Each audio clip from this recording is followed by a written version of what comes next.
भूपेश बघेल जी ने, दीपक जी ने विस्तार से आपको बताया कि इस मुद्दे को देश में जन जन तक पहुंचाना हम सब की जिम्मेदारी है।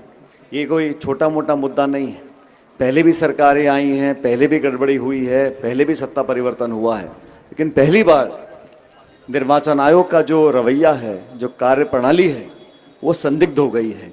आज सुबह एक बार फिर राहुल गांधी जी ने प्रमाण दिए कैसे वोटों के नाम काटे जाते हैं, चिन्हित कर कर जिन क्षेत्रों में, जिन बूथों पर कांग्रेस का हमेशा बहुमत रहा, वहां क्रमबद्ध तरीके से एक ही सिस्टम से तकनीक का सहारा लेकर नामों को काटा जा रहा है। लोगों के नाम जोड़े जा रहे हैं, काटे जा रहे हैं बिना प्रमाण के। एक एक मकान में 150, 200, 250 वोट दिखा रहे हैं। जो लोग जीवित हैं उनके नाम काटे जा रहे हैं, जिनको मरा घोषित किया है वो कैमरा के सामने बातें कर रहे हैं। इतनी बड़ी वोट चोरी जो कर्नाटक में हुई, बाकी इलाके में हुई, उसके खिलाफ हमारे सबसे महत्वपूर्ण मौलिक अधिकार, वोट डालने के अधिकार को यहाँ चुनौती मिल रही है। उसको संरक्षित करने के लिए हम सब की जिम्मेदारी है, पूरे देश प्रदेश में राहुल जी के नेतृत्व में। और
देश में बहुत सारी चोरी हुई हैं, लेकिन पहली बार 70-75 सालों में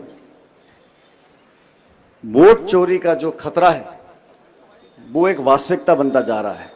इसलिए आज हम लोगों ने पूरे देश में अभियान चलाया है और मैं धन्यवाद देना चाहता हूं सभी नेताओं को जो यहाँ कांग्रेस पार्टी के मौजूद हैं, अध्यक्ष जी, नेता प्रतिपक्ष जी, बघेल साहब, सिंहदेव जी, सब नेताओं ने, कार्यकर्ताओं ने मिलकर उस संदेश को हर गांव और कस्बे तक पहुंचाने का बीड़ा उठाया है। ये विरोध और संघर्ष कांग्रेस पार्टी का नहीं है। इस देश में लोकतंत्र आबाद रहे, हमारे मुल्क के आसपास के देशों में क्या हो रहा है हम और आप जानते हैं। वो पाकिस्तान हो, नेपाल हो, श्रीलंका हो, बर्मा, हर देश के अंदर अस्थिरता है, क्योंकि वहाँ के जो संवैधानिक संस्थाएं हैं वो इतनी मजबूत नहीं हैं, इसलिए वहाँ पर अस्थिरता पैदा हो जाती है। हमारे देश में सरकार किसी की भी हो 70 सालों से, और ऐसा नहीं है कि गैर कांग्रेस सरकार देश में राज नहीं पहले किए हैं, गैर कांग्रेस सरकार भी पहले देश में शासन कर चुके हैं, लेकिन कभी भी निर्वाचन आयोग जैसी संस्था की स्वायत्तता, उनकी कार्यप्रणाली, उनकी पारदर्शिता पर कभी सवाल खड़े नहीं हुए। हार जीत होती है, सत्ता परिवर्तन भी होता है, हम लोग बहुत साल सत्ता में रहे, आज विपक्ष में है, उसका कोई जनता के हाथ में। लेकिन जैसा बघेल जी ने कहा, जनता वोट डाल के जिताए हराए वो निर्णय सर माथे पर है, लेकिन साजिशपूर्ण तरीके से हजारों लाखों वोटों की काट चोरी करके आप सत्ता में काबिज रहो, ये देश की जनता को कभी एक्सेप्टेबल नहीं होगा, कभी बर्दाश्त नहीं होगा। इसलिए मेरा आप लोगों से निवेदन है, समय बहुत हो गया, मैं बहुत लंबा भाषण नहीं दूंगा, लेकिन मैंने देखा है और मैं आपको बधाई देना चाहता हूं। मैं देश के अनेक राज्यों में पार्टी के काम से प्रचार करने के लिए मुझे 20 साल में जाने का मौका मिला है, लेकिन मैंने छत्तीसगढ़ के लोगों का, छत्तीसगढ़ के कार्यकर्ताओं का जो जज्बा है, जिस ऊर्जा से आप लोग नारे लगाते हो, जिस ऊर्जा से नेता की बात को सुनते हो और जिस राजनीतिक सेंस से आप लोगों का चेहरा बदलता है, आप हाँ में हाँ मिलाते हो और जिस जोश के साथ आप सभा में भागीदारी करते हो, आप सब बधाई के पात्र हो। और मैं उम्मीद करता हूं कि हमारे यहाँ पर बहुत जल्द, अब सिर्फ 38 महीने का समय रह गया है जब दोबारा यहाँ पर शासन कांग्रेस पार्टी का बनेगा। और मैं, ऐसा मैंने पहले भी भाषण में कहा, जो बहुमत जिसकी हमने कल्पना नहीं करी उससे ज्यादा बहुमत आएगा, क्योंकि जिन लोगों को आज सत्ता का मौका मिला है वो लोग 2.25 साल में जनता के सारे अरमानों पर पानी फेर दिया।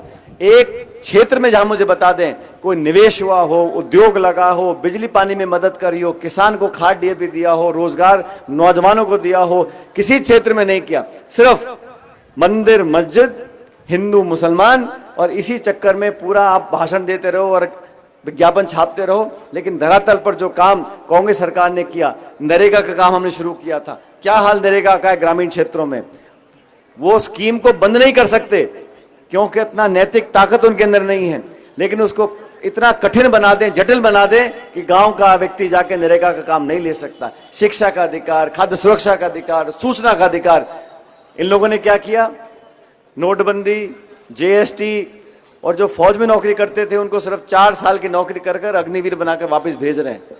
हर तरह प्रहार कर रहे हैं, किसानों के खिलाफ 3 काले कानून बना दिए। इनको कोई चिंता नहीं है, इनको मालूम है अंत में चुनाव आएगा, धर्म की बात करो, मंदिर मस्जिद की बात करो, वोट चोरी करो, सत्ता में आ जाओ। तो नियम, प्रोग्राम, योजना, बजट, सोच, विकल्प इनके पास कुछ नहीं है। वोट चोरी को रोकने के लिए पूरे देश में जनता को जागरूक करने की जिम्मेदारी कांग्रेस पार्टी के पूरे विपक्ष की है। मैं आपसे करबद्ध निवेदन करूंगा, हस्ताक्षर अभियान हमने चालू किया छत्तीसगढ़ में, गांव-गांव शहर में जाकर लोगों को जोड़ें और करोड़ों करोड़ हस्ताक्षर कराकर हम दिल्ली में जाके निर्वाचन आयोग जो आंख और कान बंद कर आराम से लोगों की बात मानने से मना करता है, उनको मजबूर करना पड़ेगा। आप सबका अगर ताकत और आशीर्वाद हमको मिलेगा तो निश्चित रूप से राहुल जी और खड़गे जी जो चाहते हैं वो हम कर दिखाएंगे। छत्तीसगढ़ के लोगों को, यहाँ के कार्यकर्ताओं को पुनः और यहाँ के आयोजककर्ताओं को मैं बहुत बहुत धन्यवाद देता हूं। और इस लोगों के नाम जोड़े जा रहे हैं, काटे जा रहे हैं बिना प्रमाण के, एक एक